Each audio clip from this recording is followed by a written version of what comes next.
She was never meant to sleep with him, but 3 months later, Amara Collins was standing in court, pregnant, and married to someone else.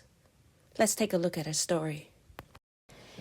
The Senate chamber always smelled faintly of old paper and ambition. It was a sterile scent, recycled through polished halls and microphones that had carried the voices of men long dead. She had learned to breathe through it, to let it fill her lungs without touching her heart. Senator Amara Collins sat perfectly still as the committee chair droned on. Her posture composed, her face unreadable, but when it was her turn in front of the microphone, she owned it. The cameras loved her restraint. They always had. She did not fidget, she did not interrupt, she did not perform outrage or warmth unless it was necessary. In Washington, control was currency, and Amara, she was rich in it. Her phone buzzed once against the polished surface of the desk. Running numbers looked strong. We need to talk tonight. She didn't bother about opening the message. She already knew what it meant. For months now, the word president had hovered over the edges of her like the storm cloud everyone pretended not to see. Donors whispered it. Staffers measured their sentences for it. Journalists sharpened their curiosity around it. And at home, the word sat between her and her husband like a third presence at the table. Silent, heavy, impossible to ignore.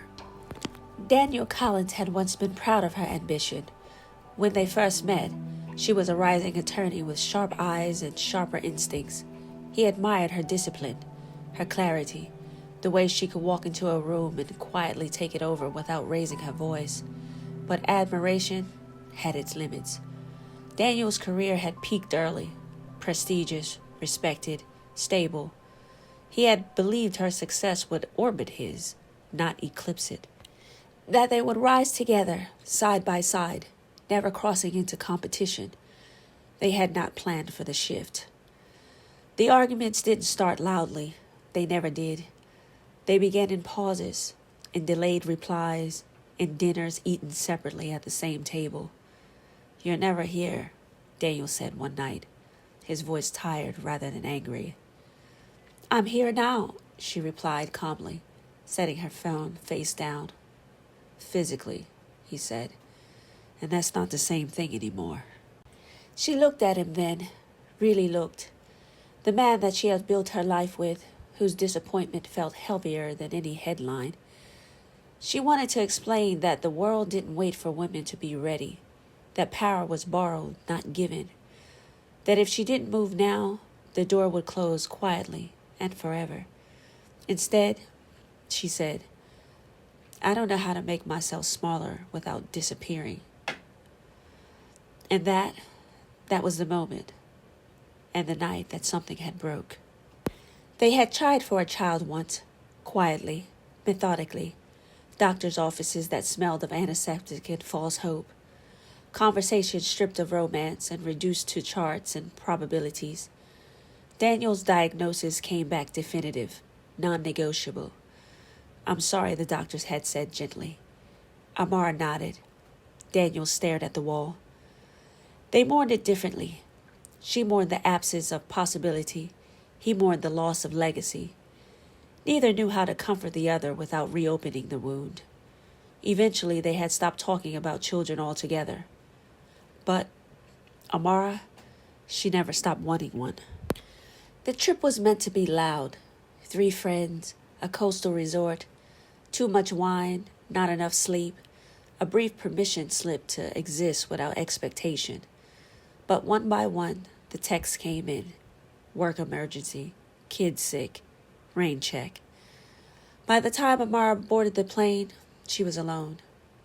She didn't change the ticket. She told herself that solitude was intentional.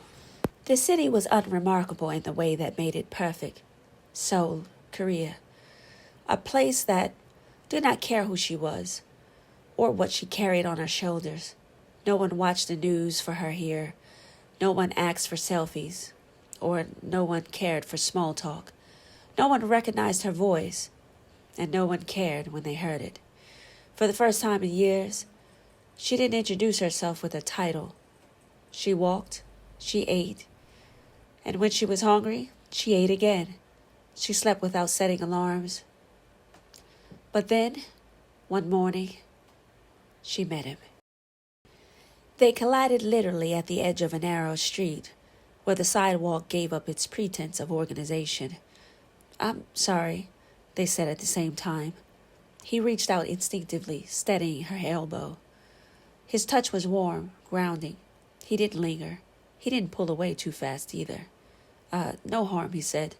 His English was careful but confident. She smiled despite herself. "That was entirely my fault," she said. He shook his head, shared responsibility. Something about that made her laugh. They ended up at some small cafe, drawn there by the flow of the gravity. He ordered tea, she followed suit. They talked in the way that adults do when they know nothing about each other and preferred it that way. About the weather, about travel, about the luxury of anonymity. He did not ask what she did for a living, and she did not volunteer it. When she asked him about him, he shrugged lightly. Nothing important. She believed him, and for once, it didn't bother her. The evening flowed in seamlessly. It did not announce itself. It arrived quietly, like a shared understanding neither of them named. They walked along the shoreline as the sky softened into indigo. The air smelled of salt and something sweet she couldn't place. Their steps fell into rhythm without effort. He listened when she spoke, not with politeness, people reserved for her position, but with actual curiosity. When she fell silent, he did not rush to fill the space. He let it breathe. She realized suddenly how rare that was. When they stopped, it felt inevitable. Not rushed, not reckless, just true. His hands were steady when they touched her, reverent without hesitation. He kissed her like someone who understood that desire did not need urgency to be real, that intimacy could unfold instead of erupt. She let herself be seen without strategy. The night held them gently, not as an escape, but as a moment suspended outside of consequence. Though consequence, waiting patiently, would come. When dawn crept in through the curtains, she looked out. She was alone, not abandoned, just complete.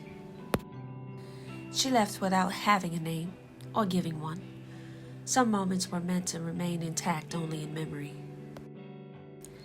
Back home, the test was positive on a Tuesday morning. Amara stood barefoot on the cold tile of her bathroom floor, the early light barely touching the edges of her mirror. She stared at the thin blue lines until they became blurred, until she had to sit down on the edge of her tub and press her palm flat against her abdomen, as if grounding herself to the reality that was forming there. She did not cry. She closed her eyes and inhaled slowly, carefully, the way she did before walking into a hostile hearing room. This was not panic. This was recalibration. The timing made it undeniable. There was no confusion, no ambiguity, no story she could tell herself that would soften the truth. The life growing inside her did not belong to the marriage she was still bound to legally. It belonged to a moment that she believed was contained, sealed, finished. She thought of the man's hands, his voice, the way he looked at her without expectation. And then she thought of Washington. Overwhelmed by her thoughts, she pushed them away and continued. She continued on as if that Tuesday morning was just a barely forgotten dream. But the idea of motherhood didn't weaken her ambition. It sharpened it. It structured a change in her life without permission, and she flowed with it. Amara became more precise, more deliberate. She delegated without apology. She stopped attending events that existed only to be seen at. She began choosing her battles carefully, understanding now that every ounce of energy mattered. Daniel noticed a change before he noticed the pregnancy. But of course, all doors flowed back to him. "You're already gone," he said one night, standing in the doorway of her study. "You're just waiting for the paperwork to catch up." She looked up from her notes. her hand resting unconsciously over her stomach. "I'm still here," she said quietly. "No," he replied. "You're preparing for a future that doesn't include me."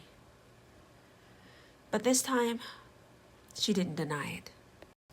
It wasn't a long time that had passed before the divorce announcement was written by professionals, carefully worded, mutually respectful, vague enough to invite speculation without feeding it. The headlines were polite but pointed. High-profile senator files for divorce amid rising political ambitions. No scandal, no accusations, just implication. Commentators framed it the way they always did when a powerful woman chose forward motion over preservation. Cold, calculating, unwilling to compromise. Daniel didn't fight the divorce publicly. Privately, the resentment burned. He assumed the child was his, and she let him, not out of cruelty, but because she could not yet see a path where telling him the truth didn't just destroy everything all at once. Time moved forward, and the child arrived. Motherhood arrived without ceremony. No press release, no announcement, just long nights and quiet awe. Holding her child for the first time, Amara felt something unfamiliar and terrifying. A love that did not care who she was in this world. A love that did not ask for permission or approval. She named him Jordan. She told herself she was protecting him, that she would protect him, and could protect him. But the day came without warning, of course, where her strength would all be tested. Park Jun-seo was not looking for her. Complete coincidence. He was scrolling. The cafe was closed early that day, the rain pushing customers inside and away from the windows. He sat alone, his phone warm in his hand, thumbing through the headlines he usually ignored. And then he saw her face. A bit worn from what he assumed was stress now, based on the headline. But still she looked sharper, surrounded by context. The name appeared beneath the photo, bold and unmistakable. Senator Amara Collins. His breath caught. Not because of the title, but because of the child cradled against her shoulder. He stared at the image. Time compressed. The memory returned with brutal clarity. The math aligned. He sat very still as the truth settled into him. Not accusations, but with certainty. The child was his. He felt it. He knew it. He also knew that if he broke the boundary of silence that they had quietly agreed to maintaining, it would be a bomb bigger than the headline that he was reading. The ache gnawed at him. He tried to push it down, but he couldn't. When he finally brought himself to the decision to contact her, he did not go to the press. He didn't go through social media. He found her the only way he could, through formal channels, through assistants who screened calls and filtered threats. The message he left was brief. "I believe your child is mine. I want to speak privately." She read it twice, then a third time. Her hands trembled, just slightly. They met at a neutral office, bare of sentiment. He stood when she entered, instinctive, respectful. She did not offer pleasantries. "You're mistaken," she said calmly. "I'm not," he replied. He didn't raise his voice. He didn't accuse. "I don't want to take anything from you," he said. I just want to know my child." She folded her arms tightly across her chest. He continued. "That night meant something," he said. "But I didn't know who you were. And you didn't tell me. And it seemed like you wanted to keep it that way. So I respected that. But if it's true that the child is mine and there's no way to avoid it, and honestly, it's not like I cared to avoid it in the first place. I feel that I need to be a part of his life." She met his gaze then, steady, guarded. "It's not that simple," she said. "It never is," he answered. "But it's still the truth." She denied him again. When he left, the silence felt heavier than any argument she'd ever survived. At the courtroom hearing, the custody hearing was procedural until it wasn't. Daniel's attorney was outlining a shared custody agreement, and then there was a mention of a new motion being filed. An objection, a new petitioner. The room shifted. Amara felt it before she saw him. He stood in the back, composed, devastatingly calm. The words biological father echoed in her ears as if spoken underwater. The judge did all he could do. He ordered a test. The results arrived quickly. They always do when you're praying for a delay. The truth, confirmed, irrevocable. The room didn't erupt. There was no gas, no chaos. Complete, utter silence. Just the sound of reality settling into place. Daniel stared at the paper, then at her, then away. Amara didn't cry. She just closed her eyes, as if she could close herself off with a simple gesture to the world and hide away. But that wasn't the truth. But she knew that wasn't going to work. The truth did not end the noise. It sharpened it. When the DNA results was confirmed, her husband didn't argue. He didn't cry. He didn't plead. He didn't yell. He stared at her with a kind of disgust that she had never seen before. He said it calmly, "You humiliated me." Then louder for the courtroom to hear, for the attorneys, for the record. "I'll fight you to the end," he said. He leaned in closer, his voice sharp with intent. "I will take everything. You will walk away with nothing." It wasn't about love anymore. It was about punishment. He left without looking back. The cameras followed him. She stood still, trying to make herself invisible. But she knew that wouldn't work either. Jun-Seoul had been silent through most of it, just watching, learning how cruelty could wear a tailored suit. When the room finally emptied, he turned to her. I'm sorry," he said. "But I'll be here." He said it not dramatically, not rehearsed. Then, after a pause, "Come with me," he said. "Come with me to Korea." She blinked, stunned, caught off guard. "I don't mean forever," he added. "Just away from this. Away from the questions, away from the headlines, away from the humiliation still clinging to your name." She hesitated. Leaving felt like surrender, but staying felt like suffocation. So, she agreed. Life with Jun-Seoul had become quieter, much quieter than she expected. Of course, there was no press, no handlers, no speeches that she needed to rehearse in the mirror. She moved into his house, modest, intentional, lived in. They didn't rush. They learned each other slowly, carefully, morning routines, silences that didn't demand explanation. The child adapted easily. They found a rhythm that surprised them both. Not perfect, but real. And then one evening, after the child had fallen asleep, she spoke. "I want to go back," she said. Not apologetically, not defensively. "I want to start over in the States. I'll make sure you see him, always." She watched his face closely. He didn't argue. "Let's just think about it," he said. "Just a few days." She nodded, relieved. She believed that the decision was already made, really. But a letter arrived 2 days later. She signed for it and laid it on the counter and didn't think much of it, even though it was from a law firm. She just carried on. Jun-Seoul saw the letter and recognized the name of the law firm, a name he had buried years ago. He opened it. Inheritance, conditional, proof of lineage. He laughed once, quietly, not in disbelief, in irony. The money did not change what was already there in his heart, but it changed what he could offer her. He didn't tell her. Not yet.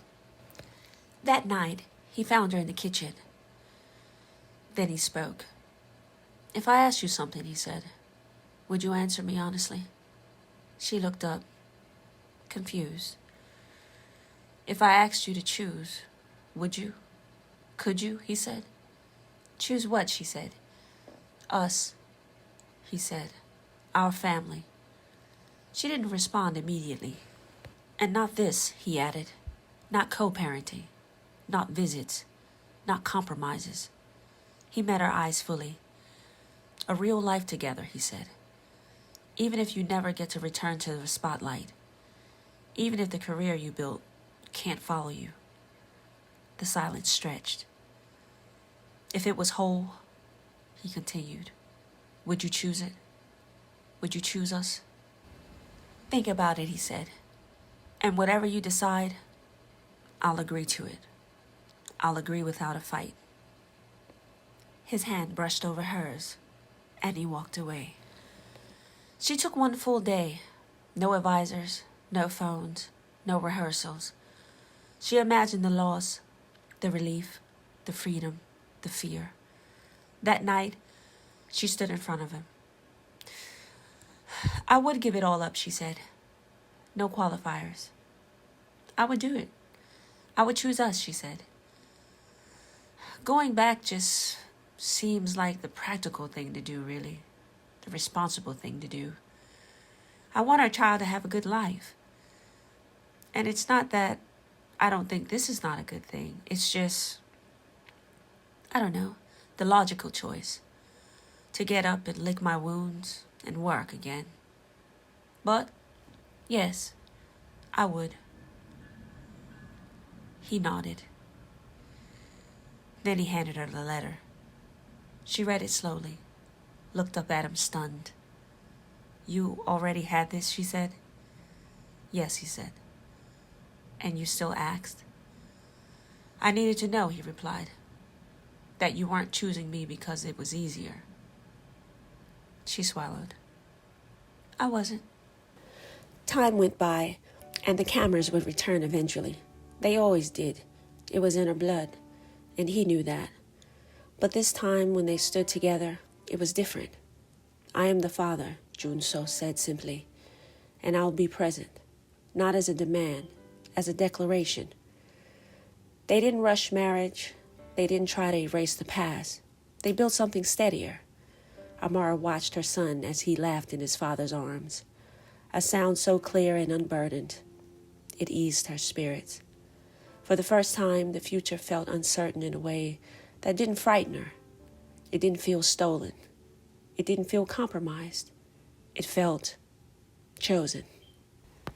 If you like this story, check out my other stories, Chasing Monica and Smoke Between Worlds. Don't forget to like and subscribe. See you there.